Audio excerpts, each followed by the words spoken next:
Breakdown podcast. Season 2 is here. Welcome along to everyone. It's been a long summer. It's good to be back, and we've got some exciting guests and an exciting season ahead. As always, I'm joined by Harrison Marshall. Harrison, how's your summer been? Summer's been good. I've not learnt my lesson. This week I've caught the sun again and I've burnt myself again. Never always forget my sun cream. I guess it's something that you've had to learn the hard way over life as well. Hey, ginger skin in your hair. But no, summer's been great and lots of cracking rugby to watch, and less so in terms of cracking rugby.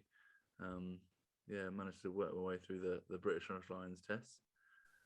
Yeah, it wasn't the most exciting one I've watched, but I think that South Africa probably just played to their strengths that little bit better, I think, and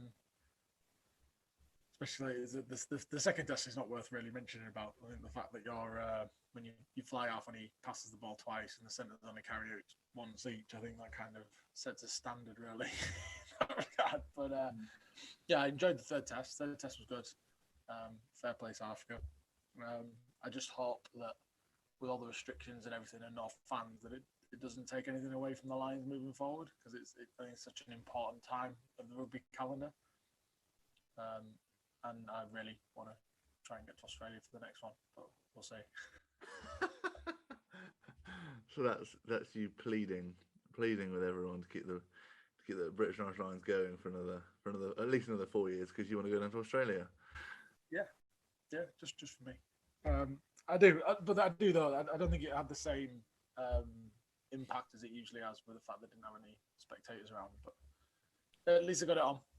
Yeah, but I think there's probably a number of factors. I think South Africa not playing since the World Cup final.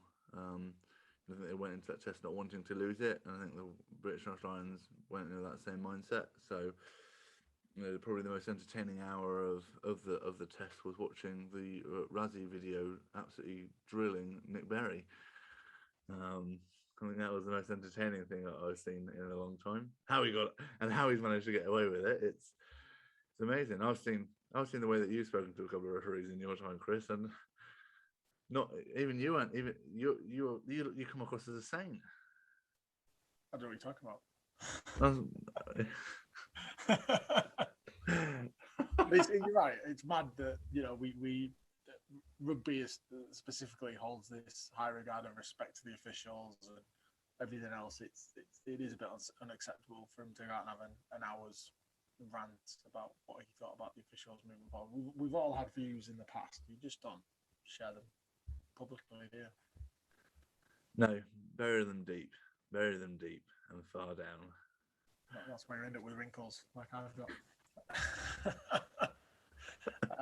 Anyway, you're actually 22.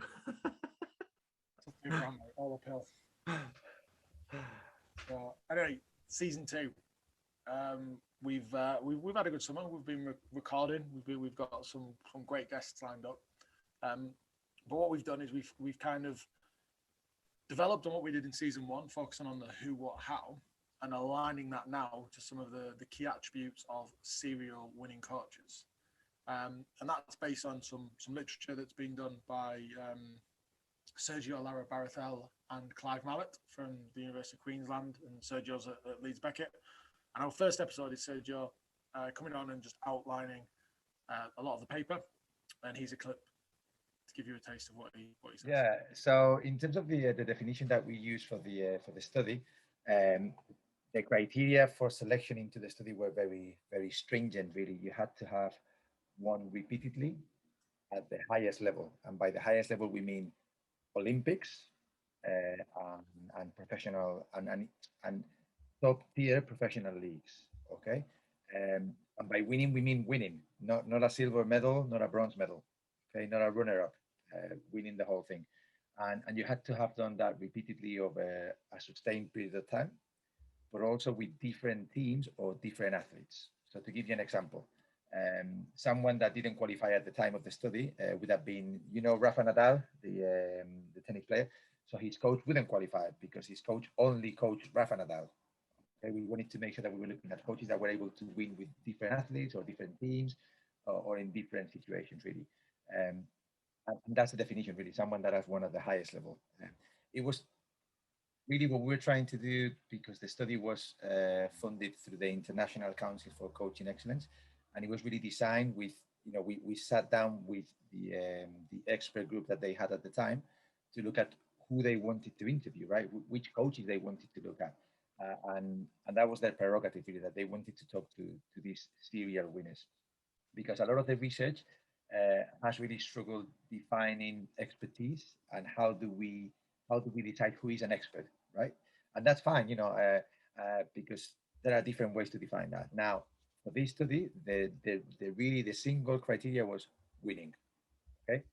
And that leaves you open to, for example, you could say, well, some coaches have won because they were just coaching the best teams or the best athletes, okay? Fine, we don't argue with that, okay? What we argue with is, well, that's why we want the people that have won repeatedly across different contexts, okay? Because that then eliminates that kind of thing of, for example, at the time, someone that didn't qualify at the time was Pep Guardiola, the Man City coach. At the time, he didn't qualify for the study because he only won with Barcelona for a number of years, right? Because we were doing the study at the time that he transitioned to Bayern Munich, so he wouldn't qualify at that point. Obviously, a few years later now, he would really qualify because he's won at different levels in different contexts, okay? But it was really a really select sample.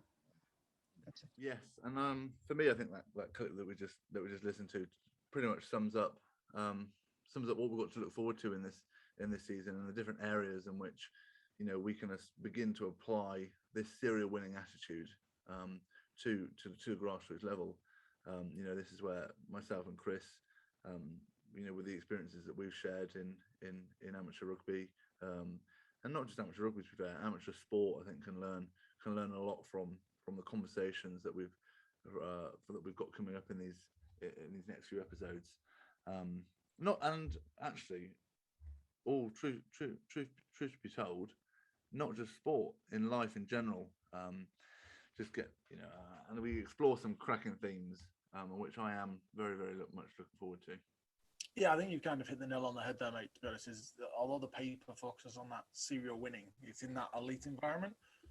Well, actually, the key principles that we look at, which are around people, vision, environment, and coaching philosophy, are actually just things that any coach, any businessman, any manager can bring in to their environments to lift the standard and experience that people have for them.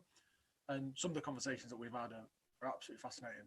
We delve into some really, really good stories, some really good examples. And I think everyone, whatever industry you're in, whether it's sports or business, will take something away from each of these episodes. We've really enjoyed recording it. We hope you really enjoy listening to it. We kick off on Wednesday with Sergio, and then every other week we have another guest coming on, focusing on each one of them key elements of vision, people, environment, and coaching philosophy. We hope you enjoyed it. We'll see you next time. Cheers for listening. Don't forget to join in the discussion at Big Breakdown HQ on Twitter, Facebook, and Instagram.